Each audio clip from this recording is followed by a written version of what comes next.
Enfin, je ne suis pas née dans ce département, mais j'y ai vécu, j'y ai grandi, ma fille a grandi.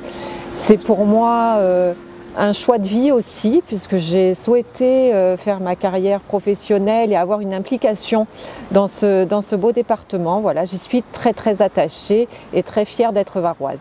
J'ai commencé mon engagement par un engagement associatif et ensuite, compte tenu de mon éducation, de mes parents qui étaient une famille plutôt de droite, j'ai souhaité aussi m'engager en politique, peut-être pas au départ par conviction, mais par envie de vouloir faire ensemble, construire quelque chose. D'ailleurs, ce que j'ai retrouvé dans le milieu associatif aussi, c'est arriver à faire quelque chose ensemble pour un intérêt collectif.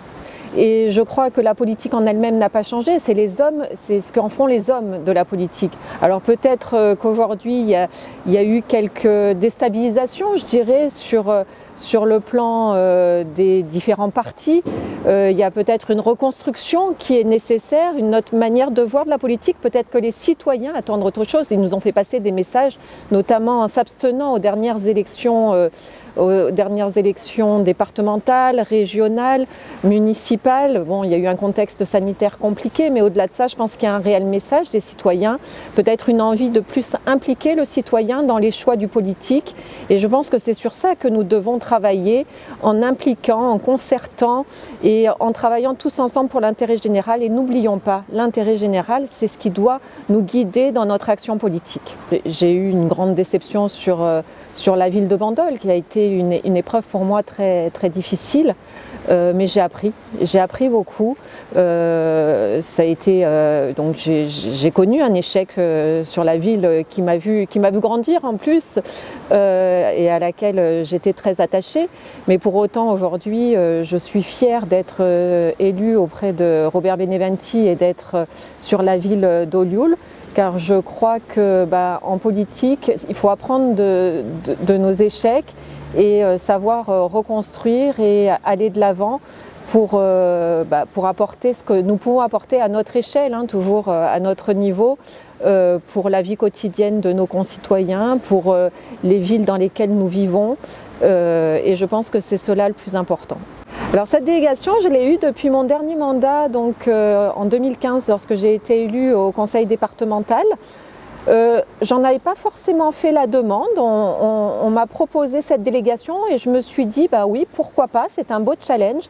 Moi qui m'occupe du développement durable dans ma vie professionnelle, je me suis dit que c'était un beau complément de s'occuper aussi de quelque chose de très transversal comme l'aménagement numérique et les nouvelles technologies.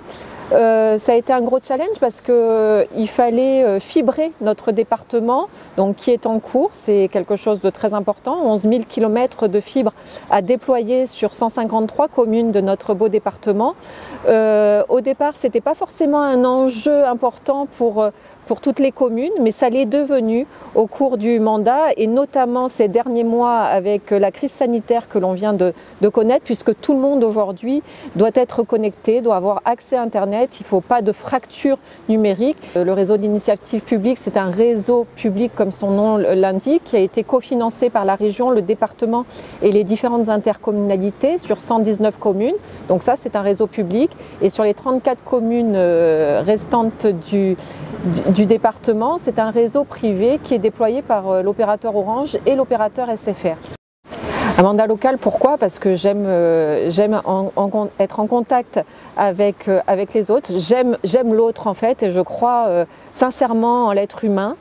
Même si c'est quelque chose qui est très prenant, je vous avoue qu'on n'a plus de week-end, on n'a plus de vacances, mais j'adore, j'ai ça en moi et ce que je vous disais tout à l'heure, c'est qu'on le retrouve dans le milieu associatif aussi, être en contact avec l'autre, essayer d'améliorer son quotidien, essayer d'être à l'écoute, d'apporter, parce que vous savez aussi que le département c'est la collectivité des solidarités et vous savez que moi j'ai appris en étant élue que il y a des choses difficiles, il y a des personnes qui connaissent vraiment des situations très compliquées et apporter un peu de soutien, accompagner l'autre, je trouve qu'il n'y a rien de plus beau dans la vie.